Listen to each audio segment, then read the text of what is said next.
whole new global talk show, Newstellers. Let's meet our panelists.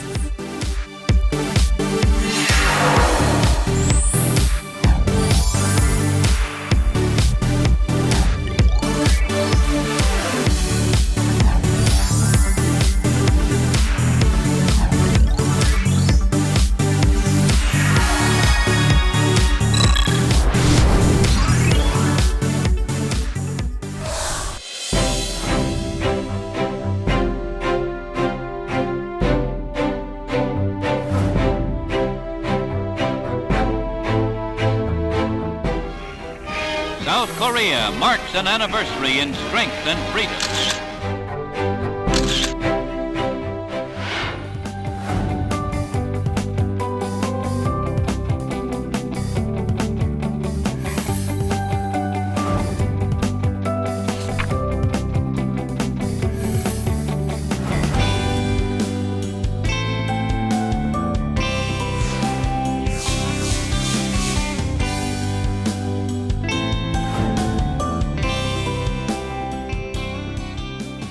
All right, so we had a look at a few parts of the book written by Daniel Tudor. Has anyone read this book? What were your thoughts on it? Yeah, I actually read it. I got it as a gift. Okay. I thought it was quite interesting.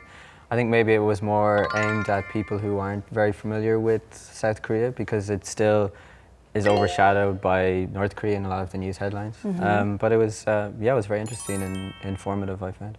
Okay, anyone Yeah, else? I think over the past few years, there's been more kind of general readers that are interested in Korea. So a book like Daniel's, or also another book by British journalist Andrew Salmon called, he wrote a book recently called Modern Korea, All That Matters, Right. which is sort of useful for somebody who's coming to Korea to study or to do business. And they can read this one text and get a kind of general overview of all the different things that are interesting and relevant to Korea's contemporary history. Yeah, I agree. We do see these days a lot of very interesting books about Korea, like the one written by Daniel. Right. But I would like to mention one that was written a couple of years ago, but that's still, I consider as very, very interesting, very useful for somebody who wants to understand Korean development. It's The Two Koreas by Don Oberdorfer, who is a former correspondent of the Washington Post. I like to mention this book because this writer died 2 weeks ago. All right, okay. Still the most famous books about Korea are more or less related about the relationship between the two Koreas. So I would recommend that book called The Korean War by Bruce Cummings. And it's a really, really intense book about the Korean War with a lot of details, a lot of things that people don't really know about that conflict of the Korean War. Okay, so it seems like because Korea has been through so many changes since its first constitution in 1948, well, I think all this interest in its history and the cultural changes these days it was pretty much kicked off by Korea's Independence Day, which is only a couple of days away now, on August the 15th. This was the day that Korea was liberated from Japanese colonial rule, and that's the topic we'll be discussing today with our international panelists. The 70th anniversary of independence, Korea's miracle.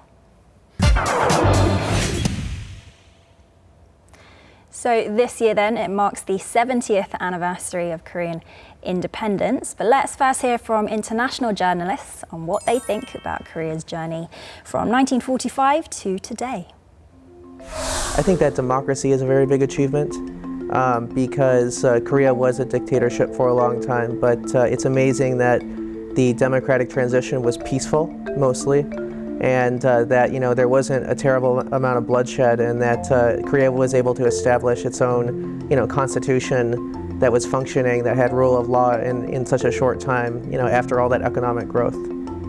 With the revolution or the uprising of 1987 came the promulgation of the Democracy Constitution, which exists today. Initially, they had presidential elections every 5 years. No Dae-woo, in fact, was the first one elected under the new constitution. So democracy has really expanded, miraculously, one might say, in this period. So I would count the rise of democracy and the rise of the Korean economy as the two greatest achievements in this whole history of modern Republic of Korea. The one thing is, of course, the economy that has grown so fast and even faster than the Western German economy. But I think Korea has even achieved it even faster after the Korean War. And I'm aware of that the Koreans say that at least one generation kind of sacrificed their lives to build up this new Korea. So some looks of recognition on your faces there. They were some of your colleagues, I believe. Yeah. Yes. So your colleagues, they talked about some of the biggest transitions in Korea over its recent history, and the main two issues they touched on were democratization and the growth of the economy in Korea. What were your thoughts in response to your colleagues' comments? I agree. I mean, I think Korea is really a model now for many developing countries. That's why you see actually a lot of African or Southeast Asian government worker officials coming to Korea, trying to see the model, like how it works, and maybe trying to take some lessons of the Korean amazing democratization and economic development. Okay. Yeah, in that sense, I wrote an article a couple of years ago about how Latin America want to take the example of Korea for their economic development. And there are a lot of things of the really fast economic development of Korea that could be applied to Latin America, even the reality is different. So a lot of ministers of Latin America have been visiting Korea in the last few years to learn about that example of it's called the Miracle of Han River. Okay. Well, I agree that how Dawn pointed out that it was achieved mostly peacefully. Of course, there were some violent protests, but if you compare Korea to the democratization movements in a lot of other places, like a few countries in Europe or the Philippines, in a lot of other cases, there was a lot more bloodshed and there was a lot more resistance on the part of the people who were in power to yield any power. I think in the case of Korea, the country's leaders were relatively responsive because they were kind of sensitive to how they were being perceived abroad. There's a big U.S. presence here, and of course the U.S. did support a lot of such as Chen Duhuan, certain dictators that ruled Korea. But I think the American presence and kind of made the Korean leadership feel so like there were the eyes of the outside world were on them, and particularly leading up to the 1988 Olympics, they ceded enough social and political rights to calm the populace. But as we see nowadays, there's still the democracy is not totally complete. There's still some work to be done. I think it's worth pointing out that there's nothing really inevitable about the path that Korea has taken. I mean, if you look at, there's a lot of commentary in the Western press about how the future balance of the world is going to be in Asia. There's actually very few democracies in Asia. Maybe half a dozen. Korea is one of those. And if you look at, say, China has undergone very rapid economic development in the last few decades, but it has shown no inclination towards real democratic reform. So it's perfectly conceivable that Korea could have sort of maintained this development dictatorship model, but it didn't. And I think that's very commendable and to be celebrated. So seemingly similar cultures can often go down different paths, so pretty interesting. So we've been talking about how foreign journalists working in Korea view the 70 years of history since its independence. But even though Korea is now liberated from Japanese rule, there are still a number of ongoing historical disputes. Can you think of any? One particularly emotive issue is that of the comfort women, which are forced into sex work in Japanese brothels during World War II. And every Wednesday, if you go out to the Japanese embassy in Gyeongno, you can see surviving comfort women and their supporters holding protests, asking the Japanese government for a more formal apology and asking for compensation. This is an issue that kind of lingers, and maybe maybe there's no real solution to it because the Japanese government argues that they have already apologized, while the Korean government and certain civic groups argue that Japan has not shown adequate contrition and has not taken enough steps to accept responsibility for this historical misdeed. And the saddest part of it maybe is that a lot of these women are now very old, so they're dying off. I think there's 49 surviving comfort women. So it looks unlikely that there will be a kind of lasting and agreed upon resolution to it before the last of these women pass away. And one of the big conflict points between Korea and Japan now is a question of the compensation for the colonial period. Korea and Japan signed a treaty in 1965 when Japan gave a lot of loans and grants to Korea and consider that this settled all kind of compensation for the colonial period. But Korea consider that this does not include the right of individuals to ask for compensation. That's why they ask reparation for comfort women or for the forced worker in Japanese mines or Japanese companies like Mitsubishi during the war. And Japan has a very legal view on that issue. And the issue actually is political. And what happened in Germany, for example, is that after the war, even though by treaty, Germany did not have to pay to its former victim, they did it because they understood that it would help to improve its relationship with the neighbors. And as long as Japan will continue to have this legalist approach, something Germany did not do, the relationship with Korea will continue to be bad as it is now. Okay. So some interesting insights from the history of Europe as well, and perhaps some lessons to be learnt in Asia. But as well as the historical issues, there are a number of territorial disputes as well. So I'm sure you guys are very, very familiar with the Dokdo issue. How is this viewed by the foreign media? I'm interested. To be honest, they probably see it as a minor issue compared to some of the other disputes that exist, even between Korea and Japan, and even also just the issues that the countries and the region have to deal with. But this sort of lingering sore in relations just persists and persists. And I think to outsiders, it's very hard to understand. I did a story a couple of years ago for a narrative journalism magazine about a very big spike in the number of Korean tourists who were visiting Dokdo. Okay. And that there were these companies that were organizing tours, and as a sort of show of nationalistic pride to underscore the importance of Dokdo in the Korean psyche, more and more people were going to visit Dokdo. I guess it was maybe a way of demonstrating, like, you know, this is our island and we can go there if we want, and there's nothing you can do about it. But as a journalist, I mean, I was reluctant to do this story in the first, an editor asked me to do it because it's hard to write anything new about Dokdo because the issue doesn't really change. Yeah, in my case, I only write about the Dokdo issue when it creates a diplomatic conflict between Korea and Japan. So you are talking more about the conflict than the property of Dokdo itself.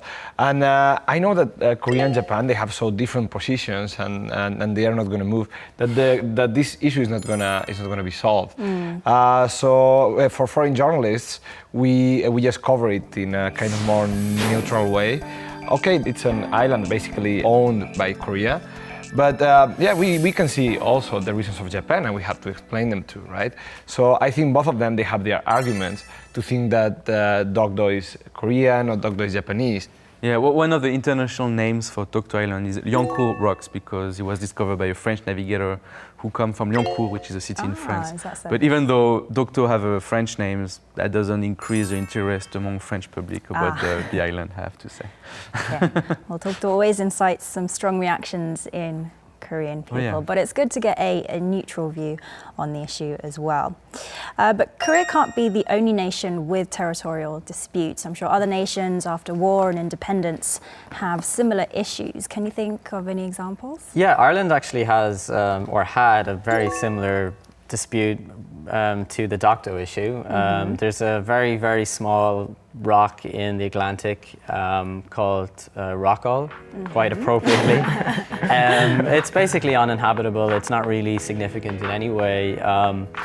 But for some time, Ireland disputed the sovereignty of it. It's in UK waters, I suppose.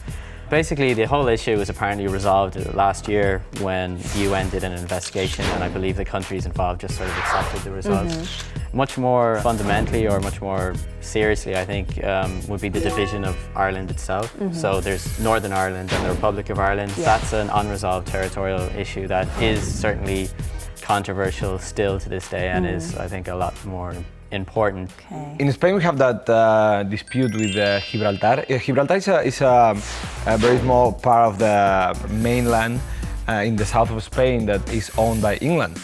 And the thing is that there are a lot of people in Gibraltar that they have like Spanish background, but we will never get it back because everybody there wants to be English.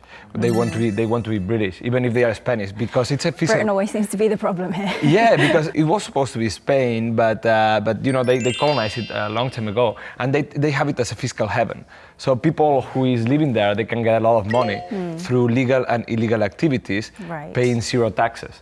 So all the Spanish people living there, they say, no, I'm English, even if they don't speak English, right? So patriotic. yeah, they are money patriotic because they they can get a lot of money living there with all the advantages that the UK government gives to that overseas territory. So you don't think that one will be resolved? I don't think so. I mean, future? I think Spanish people just lost hope about Gibraltar. Okay. So, you know, sometimes we make a joke because Gibraltar, you know, the south of Spain is kind of beautiful in general, but Gibraltar is not especially beautiful. So we can give that away. We always make a joke that we gave the British the ugliest part of Gibraltar, the ugliest part of Spain, so they can feel at home. I see. Well, there are some. Once in a while, there's a resolution to a territorial dispute. Just at the very beginning of August, India and Bangladesh, they reached a resolution to give back or to like kind of exchange some land that was in this disputed area. There were 160 enclaves that were like either they were Bangladeshi nationals living in a small area surrounded by Indian territory or Indian nationals living in an area surrounded by Bangladeshi territory.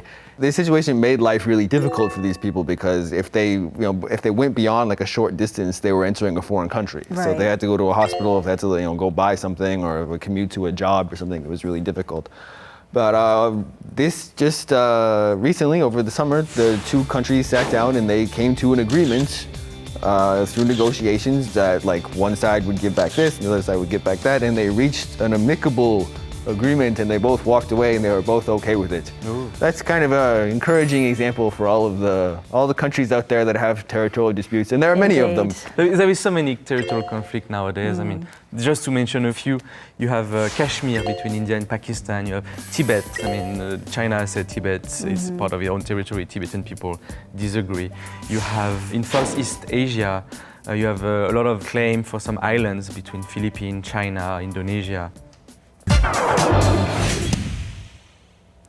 So we've been discussing the topic of the 70th anniversary of Korean independence. So why don't we find out now what it means to Korean society itself? Let's watch this interview.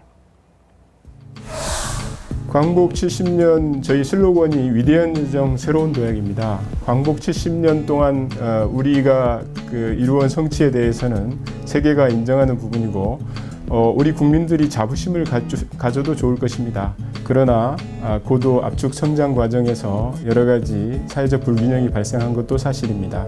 그리고 광복 70년 동안 해결하지 못한 분단의 과제가 여전히 남아 있습니다. 이러한 사회적 갈등을 해결하고 온 국민이 하나 돼서 미래로 나아갈 수 있는 힘을 비축할 수 있는 그런 계기로 삼는 것이 필요하다고 생각합니다. Okay, so the Committee for the 70th anniversary of Korean liberation, it was specifically established to celebrate the 70th anniversary. Do other countries commemorate their independence to this degree as well? Actually, strangely enough, Ireland does not have an Independence Day. Oh, really? But I think we're one of the few countries that repelled the colonial power, Britain, and then doesn't actually officially celebrate that. So I'm not sure exactly why that is. Some people have said that maybe it's because the country is still divided and so we can't sort of fully consider ourselves free and that sort of thing. Next year, however, though, we are celebrating the centenary of a particular armed rebellion against the British in 1916. Well, in Canada, we didn't repel the colonial power. We decided to stay with it. I mean, Canada has, July 1st is celebrated as Canada Day, which is a sort of it marks the anniversary of when Canada achieved its own power of governance. So, Canada has the right to set its own laws, and it's totally, in terms of administration, it's totally independent. But the Queen is still the head of state, and so Canada is still formally a part of the British Empire, which is kind of humiliating, but. Why? In the case of Spain, we don't celebrate the independence. It's a little bit embarrassing, but we actually celebrate the day that we discovered America. And that day was the day where we started a big period of colonization by Spain to Native American people. So it's October 12th of 1492 when Christopher Columbus stepped his foot on American territory, and it was the first time that an European discovered that land. So we celebrate it as our national day, and it's supposed to be the day of Spanish pride. Okay. In France, actually, we celebrate the two victories against Germany, the end of the World War I on the 11th November and the end of World War II, May 8th. And interestingly, actually, for a while, I think in the 60s, the French government decided to stop celebrating the end of World War II as a national day because they wanted to improve their relationship with Germany. Ah, I see. And they reinstated it as a national day in the 80s. I don't know why. But it showed that national day are never, it's always politically loaded. There is always a political meaning behind your national days. Interesting, interesting. All right, let's go back to talking about Korea then. What do you think needs to happen, or what steps need to be taken in order to resolve the remaining disputes? Well, in my case, I think there's a problem that both governments of Korea and Japan, even the government of China, we talk in general, they use these political disputes for political reasons. For example, the government is doing something wrong, the economy is not good, so they really complain a lot because the Japanese textbook of the third grade says Takeshima instead of Dogdo. So they make a big issue, so they make the people think about it and focus about it and be worried about it. If it keeps like this, those disputes are never going to be resolved because the people will be angry with each other and both countries will be in a dispute. I think there needs to be compartmentalization of different issues. Okay. So Korea and Japan have a lot of common interests and a lot of common adversaries, maybe to use a less strong word than enemy necessarily, and a lot of common challenges. And I think it's a real shame and destructive to both countries if their historical grievances get in the way of that.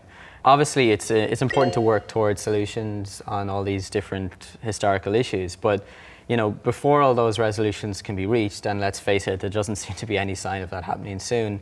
I think the people and the governments of the two countries need to be able to still work together in a mature way. Okay. I think in the case of Korea, maybe Korea should adopt a two-track approach. On one side, of course, Korea should stay very firm on all the historical issue. We should not accept Japanese revisionism, and that's of course. But on the other way, I think Korea should try more to promote friendship with Japan. Maybe at the school level, promote more exchanges of school, of kids, of artists. I mean, if you want to have influence on a country, it's easier if you have a friendly relationship with that country. And this is not the way that Korean politicians are taking now. Well, I agree that I think we need to tone down the nationalism a bit on both sides. And it's a shame when, a government says like, well, if you don't agree with us on this historical issue, then we're not going to discuss trade with you, or we're not going to discuss defense with you, or, we're not going to have a meeting with you. I think there's really no need for that. I mean, like Fred said, if you want to have an influence on the way a country behaves, you need to have some kind of cooperative relationship with them. So like by cutting off contact, I don't think that helps anybody. And I wish that governments on both sides would resist the temptation to follow the instincts of hardliners who say like, well, we can't cooperate with these people because they don't see this issue the way we do. I think that's unfortunate. Okay, so compartmentalization of issues, a more neutral stance perhaps on the non-historical disputes could help both countries move forward. Okay, so we've been talking about Korea. It's got a rich, colourful, sometimes a bit of a tragic history, but largely we've been able to move past that and accomplish amazing feats. So hopefully we can keep on that path, keep developing. And as always, let's wrap up with our final headlines. Anyone like to start us off? I can start. I would say 70 years after the liberation, Koreans can look proudly at their past. Okay. I would say take pride in the last 70 years, but also liberate yourself from reactionary stances on certain things. Okay. I'm going to borrow a campaign phrase from an Irish political party from a few years ago, but it's actually really apt, which is a lot achieved, more to do. I would say Korea, 70 years marked by war, democracy, and economic development. Okay, so a range of headlines today. I think to go with a very varied and sometimes heated talk. So thank you guys for joining me today on a very interesting topic. I'll see you all next week. And join us next week, viewers, for a whole new global talk show, Newstellers.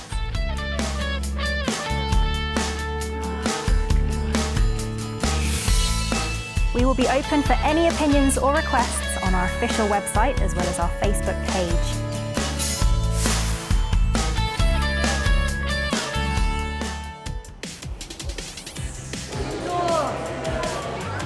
I think it's hard to be a good journalist if you don't know any of the history at all.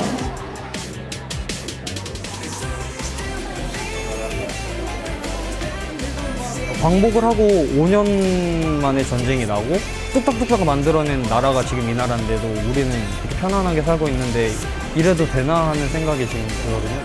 평화? 광복이 돼서 자유롭게 살 수 있는 게 좀